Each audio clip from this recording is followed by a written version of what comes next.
Hey, I'd like to welcome you to another episode of Mission Matters. My name is Adam Torres, and if you'd like to apply to be a guest in the show, just head on over to missionmatters.com and click on Be Our Guest to apply. All right, today we are in Beverly Hills, California, and we have a treat for you. Matthew Rose was booked to come on the show, and we'll get into the bio first, and then we're gonna have a whole lot of fun getting into your content and also what you're doing. So let's do it. All right, so Matthew Rose is co-founder of The Edge, a men's leadership training community. He is a leadership coach and entrepreneur who helps founders, executives, and high-performing leaders stay grounded and clear in the midst of pressure. His work focuses on training the nervous system as essential but often overlooked component of leadership, decision making, and sustainable success. Matthew and his team do this through coaching, retreats, and immersive leadership experiences designed to help them navigate stress, strengthen relationships, and lead with clarity and purpose. His mission is to help leaders regulate their nervous systems so they can stay inspired, share their gifts fully, and create a greater impact in the world. The right breath at the right moment inspires a man, and inspired men change the world. Let's welcome Matthew. Thank you, Adam. All right, Matthew. So first, I want to let's get into the edge. So first, how'd you get into this business, like and helping people with performance, their nervous system, retreats? Like, where'd all this start for you? All right, so we'll go way back. We'll go the backstory. So, like many young men in New York, growing up in New York, wide-eyed, wanted to make money, and so what did I do? I was like, oh, I'll go work on Wall Street. So I headed into Wall Street and worked for Morgan Stanley. Was in the financial game for a while. Enjoyed the, let's say, I got intoxicated by it. Right, the fancy suits, the parties, the Hamptons in the summer, all that stuff. What year was this? Just roughly. Mid '90s, Oh, that was a mid to good late time. '90s. That was a good time. Great. Yeah, it was a great time. Yeah. So I said I didn't learn a lot because everyone was just making money. It was like Joe.com, this.com. So as a young person, Pre-tech rack, pre all of that. yeah, well, right in the beginning, the boom, Yeah. right, yeah, right before the crash in Mhm. 2000. And so I was there. I knew everything was great until that the crash in 2000, the Nasdaq crashed, and then all of a sudden, all of the irrational exuberance, as they called it, started to just cave in, and all of a sudden, I saw the reality of what it was for me, and that wasn't for me, right? I mean, I was on the phone with people that lost their entire life and their life savings, and we were managing certain accounts.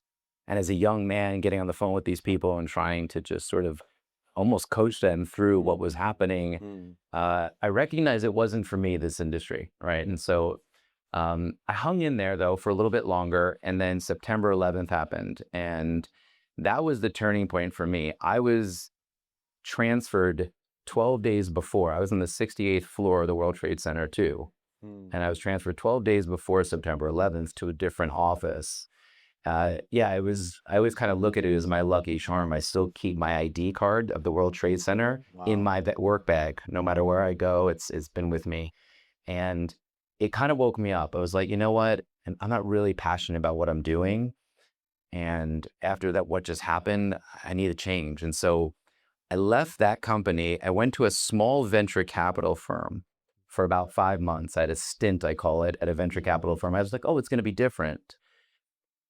It was the same similar work, but what really started to excite me is sitting in these rooms with these founders and these people that are starting these businesses, and they're so excited about what they're doing and what they're bringing out to the world. I was like, wait a second, that's the kind of person I am. I'm built that way. I can't do this anymore. I can't be in this space, basically what I was doing there. And so I left. I was like, I'm done, I'm out.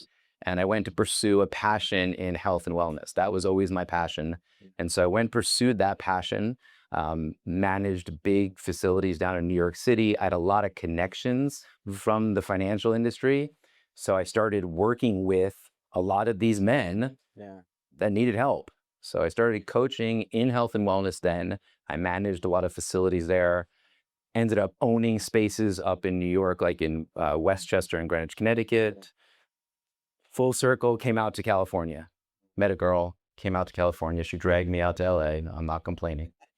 Came out here, did similar work, right? And kept doing it. And the turning point for me, I owned a integrated wellness center.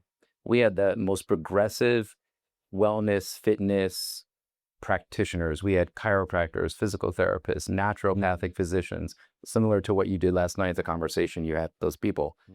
And everything was great. The business was growing, except I kept getting more and more stressed. And I'm not understanding why. I'm working out all the time. I'm eating the right foods. I ran a marathon. I did all the things right. Yeah. What's happening? I used to joke with my wife. I said, I'm surrounded by the healthiest people, the most progressive minds in fitness and wellness, and I'm going to drop dead in my mid-30s right here. And I always ran hot. My blood pressure was about 150 over 95. But the doctor said, no, your bloods are okay. Okay. Yeah. So I'm going to keep pushing. Why not? Let's just keep going. And yeah, my relationship wasn't good at all. But I couldn't see that because I was so narrow focused. I was so focused on continuing to build, make more, do more. That's the way I was wired. Yeah. And kind of embarrassing, but the moment that really changed everything for me, I'm 37 years old, and I had trouble maintaining an erection with my wife. 37 years old. I'm healthy. What's happening? Like most men, that was extremely shameful. I didn't even have the capacity to talk to her about it. And if you're a woman and that's happening, the first thing you're thinking of, more likely than not, is, oh, he doesn't love me. He doesn't like me. He doesn't find me sexy. Not the truth, but that was going on, right, in her head. And so all of this happening, I did what most men do. I was like, all right, I got to fix it. Solution. So I went to a men's vitality clinic, really fancy place with all beautiful, elegant spaces and couches. And some doctor came and took all the tests and said, oh yeah, you're low in this, this, and this. We're going to give you the box of all these different things just to now get you on your way, and you'll be ready to go. Your engine will be fine. And so I sat in the room with a beautiful woman. We sat on the couch. She had the box of goodies that I was going to take. And I sat there and I looked at her and I said, and she's told me the price and I was ready to do it. And I said, I think I'm going to pause. I think I'm going to just take a beat. I don't know why. Just something didn't feel right. And she looked at me like nobody's ever told her no, especially at that point of the sale, I guess. And she was so used to, yeah, this is it. This is what we're doing. And I remember I walked out of there. I got in my car. I went on my phone and I just started looking up alternative medicine and alternative ways to do or to deal with what I was dealing with. And that started my journey on into alternative styles of healing and meditation and breath and different types of yoga. And from that day on, I just dove into all of these practices and we've worked with some of the most amazing teachers. And very quickly, things started to change. Very quickly, my body started to shift. The issue with my wife, gone. Things just started to change so quickly. And that's what really got me thinking, like, wow, something's different here. What is this? Right? I know fitness. I know health. I know nutrition. Who's doing this stuff? I mean, yeah, a lot of people talk about yoga and meditation, but it's still sort of out in the whispers, out in the mountains. And so that was a start. That was the start of me saying, okay, I need to do something different. Within 3 months, I walked into my wife and I said, we're selling the business. I'm done. Wow. We're selling it. I'm done. So that's two major pivots, the finance one, and now you're selling the business. Yeah. Shout out to the wife. Like she done. was like, Well, yeah. wow. Yeah. We'll get into that story. Our story is totally different, but yeah, we're ride or die in that space. Wow. Yeah. Yeah. But I was so convincing. I knew something I knew I had to go somewhere else. I knew something was different. How did you know as you were going through, you didn't use this word, but I'll use it, like your R&D phase of going and experimenting with all of these different either protocols or different methods or different philosophies. Like, how did you know as you were going down that would eventually turn into your own methodology and business and way to help others? How did you know? I didn't. Mm. I mean, I remember sitting outside. Somebody gave me a recommendation of working with this person that was a master in a specific type of meditation and yoga. And I remember sitting outside this space and seeing people walk in, and they were like, these guys had these big beards and these turbans, and I'm like, what's going on? Like for real? For real. I was the farthest thing from a yoga person. Okay. I used to go to yoga classes and walk out if they started talking about spirituality. Oh, wow. I was like, I'm here to stretch. Let's start talking about some philosophy that you think you know. Like, Yeah. I didn't want to hear that. I was all Western science. Like, if it couldn't be proven, I don't want to hear it. I don't want to talk about that. So, and I remember on the phone, and my wife is very sweet. She's like, "You're there. Just go in." I'm like, "These are not my people. I can't go in there." I was too polished and too pretty and too put together. That didn't feel right to me, and challenged everything inside of me. And I went in and went back the next day, and then the next day, and then did an 8-month retreat with this particular teacher. And so one thing that I remember that I've always held on to through this work, especially in the beginning of the journey, is, I've read so many books. I've read all the books. I've listened to the podcasts. I'm not doing that anymore. I'm going to stop. I'm going to let my body be my book for a little bit. I'm going to turn off that part. I trust myself enough. I'm going to go in, meet with this teacher, meet with this person, and see, let that felt sense, let that experience talk to me. And if it doesn't, okay. Yeah. Food sucks, you leave. I'm done. I don't need to write a Yelp review. Yeah. I'm okay. Yeah. And so I kept doing that, and I've been doing that ever since. Like, say yes if it feels right. If it doesn't feel right, then you leave. You're good. And so I just keep trusting more and more what my body's telling me, and starting to really tap into that sense. So that was the beginning part of it. So was that kind of like the seed into what developed and what grew into eventually Edge? Right. And that was like, Yeah. oh my God, something's here. I don't know what's happening to me, but something's happening. And so I need to understand this more. And so I spent about 10 years being an experiment, Oh, wow. right? I just experimented on myself, and then started slowly sharing it. I'm slowly starting to share it. So I never share anything, coach anybody on something that I have not immersed myself in, that I have not experimented with me enough times. I don't teach or coach from theory or from a book. But the more and more I did, the more and more I couldn't deny what was happening, not only to me. And then, my wife resisted at first. She loved the changes in me, but she's like, that's for you. That's your stuff. I'm like, wait a second. No. And You told me to go in. No. you told me, right? Like, you wanted me to do this. Yeah. The more that I did it, the more that I trusted there was something there. And I think my background in health and wellness recognized, okay, this is a missing piece that people don't see and are not using enough. And I think a big part of it is because so much of it is put out there in this sort of spiritual realm. But if you break down a lot of these ancient practices, they're just nervous system training. So you could take the pieces of them, leave out the other stuff if that doesn't fit, right? Yeah. We don't do that and use that and put that into a program and put that into people's life. Why do you choose to focus on the nervous system? I know that's one of the things you're known for and that you talk about quite a bit. Like, why do you choose to focus there, or did it choose you? I don't know. Well, again, like I said, I ran hot. So if you're married, or if you have a girlfriend, or if you had a girlfriend in the past, you know that when you get in an argument, right, in that moment, you could have the best communication tools in your pocket. You could have all the couples therapy that you want. In that moment, somebody's going to start to act like a 2-year-old.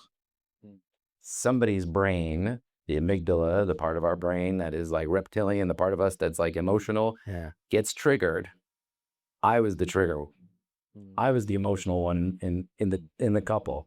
And so no matter what therapy we did, no matter what communication style I did, man, when I got triggered and we would get into it, I'd get hot. Like that was I'm reactive. And I see that how it ruins a ton of relationships, reactivity. So for me, I was like, well, I have to do something to calm this down. What do I need to do? Right. And so that was the start of trying to really work with some of these practices more intentionally and see how I can bring that into my relationship, into my everyday life, into being a dad. You know, all that stuff comes into play. Moment to moment, our nervous system, think of it like your operating system, like on the phone, the internal operating system. You get a notice all the time that you have to, upgrade the operating system or whatever it is, right? Because it fixes the bugs or all the little things that I'm not a tech guy that it does, and you just do it. Yeah. That's what these practices do. So the more that you dive into the tools that we offer, it starts to actually clean some of the bugs in your system without you even having to know about it. You don't have to analyze it. You don't have to go deep into the trauma and all the other stuff. You actually could do things that are just clearing out the gunk, Yeah. clearing out the bugs that we're constantly accumulating in our life because of the way we're living, because of all the things, because of the beeps and the notifications. And you start to downshift, you start to regulate, you start to actually be more present without having to think about it, because we don't need one more thing to think about. You mentioned tools. I always like for the people in the audience, of course, but people at home to walk away with a tool, like something they can do. Like, can you give me some advice? Like, what are some of the tools or something that we can do to start kind of thinking Well, it's like about mindfulness, right? Everyone talks about mindfulness. It's a big deal today, right? There's no mindfulness without your breath. Like mic drop. You can't be mindful without using breath. And most of us are so tight in the body and have such little capacity to breathe because we're just not doing it. And so oftentimes people think of doing breath or meditation. And like when I first started, the noise was so loud in my head. And so the idea of sitting there and trying to zone out and think of nothing was treacherous, Yeah. right? I'm like, I'm doing it wrong. I can't do this. I'm done. And so we have to get very specific. So a very easy tool, close your eyes, breathe for 5 seconds, count to 5, 1, 2, 3, 4, 5, count backwards, 5, 4, 3, 2, 1.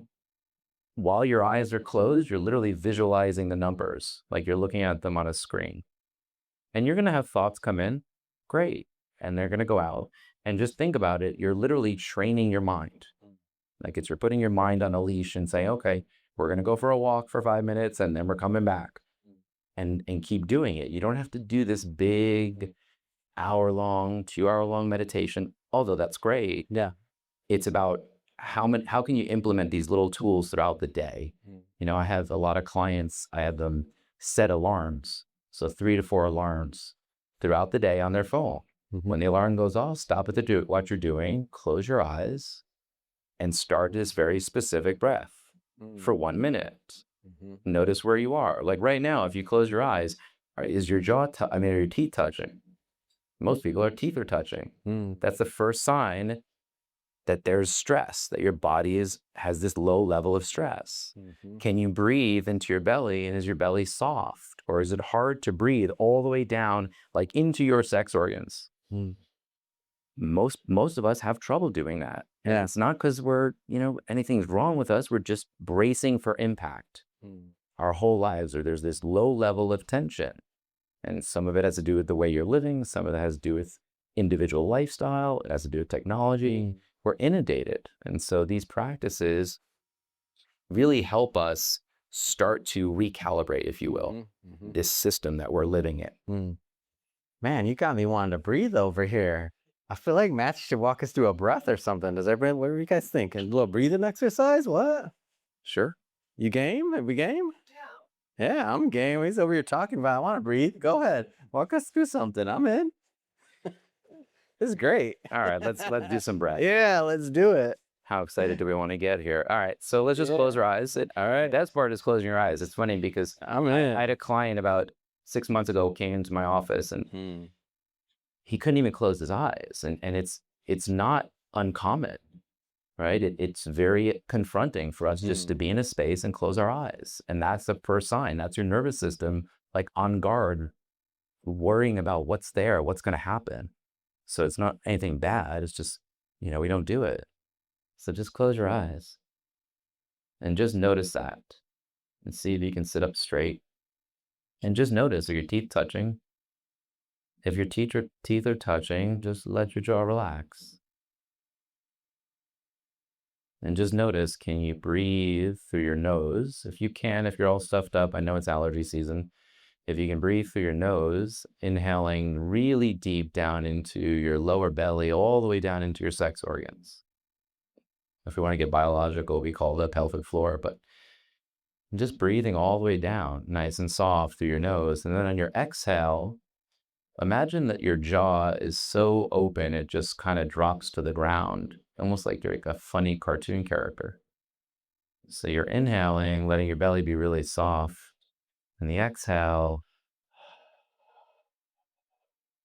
just letting your jaw almost drop to the ground. That's the important part. Really relaxing the jaw. And if you want, see if you can start to count. If you have it in you, you can inhale for 5 seconds on your own, counting 1, 2, 3, 4, 5, and exhale 5, 4, 3, 2, 1. Inhale 1. So just keep going. And literally, you're looking at the numbers. Even though your eyes are closed, you just keep focusing on the numbers. Numbers are going up, numbers are going down. And as you start to drift into thought, which is normal and natural, that's going to happen, just find your way back to the number. It can get frustrating. We can be sitting there saying, oh, I'm not doing this right. No, you're fine. And just keep doing it. And that's just a simple way of how we start to train our mind. So we could train ourselves to be more connected to our body. If you're sitting in that space and your eyes are closed, can you pay attention to the physical sensations in your body? Can you notice the itch, the ache, all the little physical sensations that are popping up as if you're scanning with a big flashlight? Our body's constantly sending off messages. And the first thing that we want to do is we want to attend to those things. We want to scratch the itch. We want to move. This hurts, that hurts. Really just know that that's your mind. That's your mind saying, I'm uncomfortable. I don't want to sit here anymore. I need to do something. Let's go. What are we doing? That's all your mind.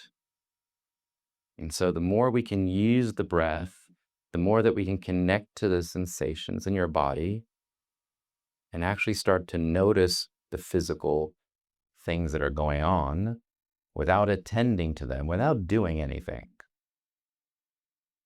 the more present we are to those moments.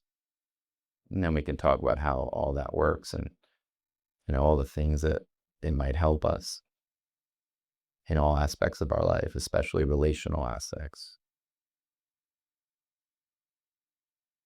Yeah, you guys can open your eyes now. We're not going to go too deep into this.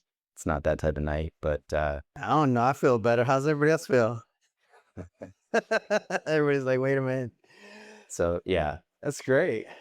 So what we do normally when somebody comes in to work with us privately, step one is regulate, right? So we have to help regulate depending on who walks into my office, or if I do a lot on Zoom.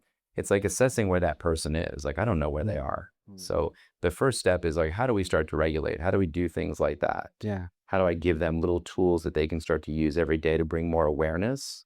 Because step one is bringing the nervous system down to a space where they start feeling less reactive, right? And they're able to just be a little more in that moment, more and more every day. And then starting to bring more awareness, like setting the alarms so that over time, 30, 60, 90 days, of doing that 3 times a day for a minute, they start to develop a natural awareness without having the alarm set. They're like, oh, wait, my teeth are touching. Oh, I can't, my belly feels tight right now after that conversation. So you start to just naturally bring the awareness to the body. Yeah. And that's where you have the opportunity to do something different. Then what we do, which is something that, it's like, but then we reintroduce. So first we want to take the stress out of the person. We want to help them de-stress.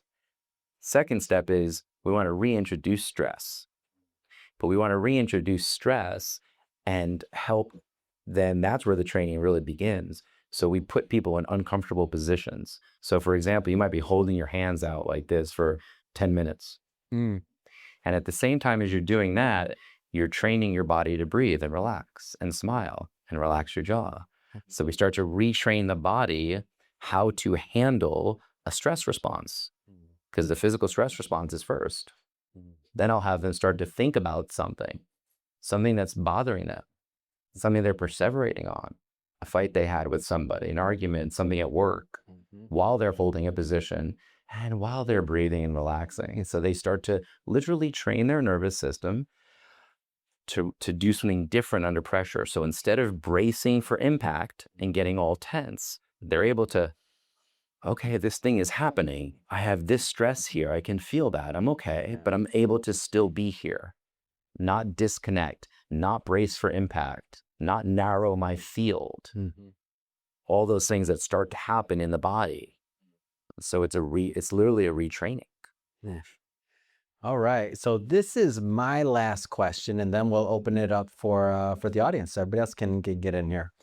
So how does this, a lot of entrepreneurs, a lot of executives in here today, but also that watch this program, high performing individuals. How does this relate and how does this help?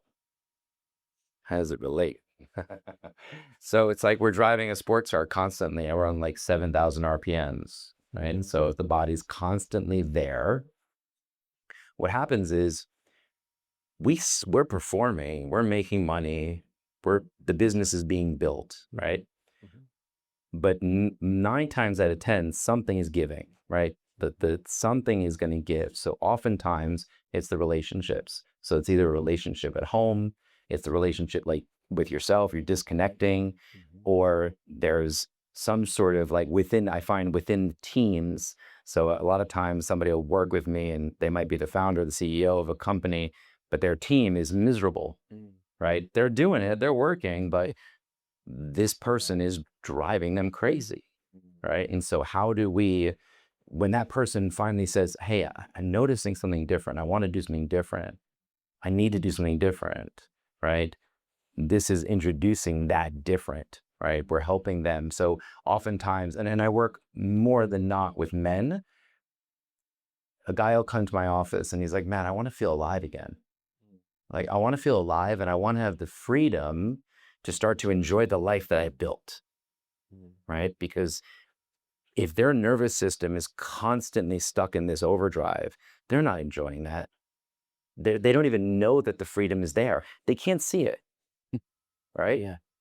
Just book another show, right? Just do another thing, build another business. Literally, they can't see it.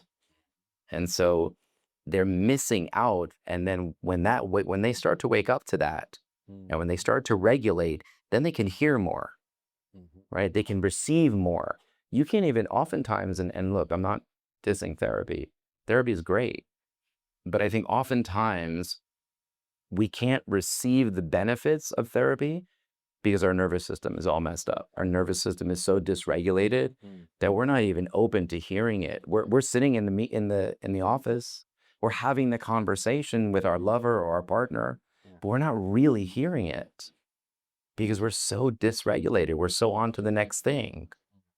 And we often describe it as personality problems, right? But it's a nervous system problem. So like, let's get regulated first. And in today's world, that's not easy.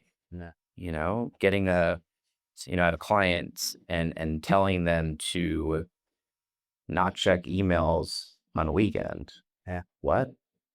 Yeah. When I tell them, hey, here's what's going to happen. Today, you're going to go outside in nature for 2 hours. You're going to leave the office. You're going to tell everyone I'm done for 2 hours. Right? But that's the start of it. That starts to regulate them so that they can actually see the field differently. And that's a big part of what I want, right? So for me, it's like, I want to re-inspire, right, the people that already have the drive. Yeah. They already have the drive, they're building things, but when they're not inspired, they're not out there creating the impact that they can have. And so when I see them do that, I had a lawyer that was very successful LA lawyer and stressed out of his mind, but doing well to all extents, right? Everyone think he's great. And started working with me and started regulating his nervous system. And when we start to regulate and people start to see things differently, he started to open and he started to share more and do something. Like all of a sudden he wanted to cook. He's like, I remember I used to cook. I remember I used to cook. Guy in his late 40s started cooking for his family. That was his way now of giving love to his wife and his children. Then what? He loved it so much. He's like, you know what? I want to do more of this. And he started opening up sushi restaurants. He's like, oh, I want to do sushi. And so that created such a joy for him and such a shift in his life and his personality and his family, because he was just opening things up again by regulating his nervous system. Something that therapy didn't do. It didn't matter. He was too smart for therapy. He would out-talk the therapist. So that's why I do what I do. And it's really beautiful to see those things happen with people. Amazing.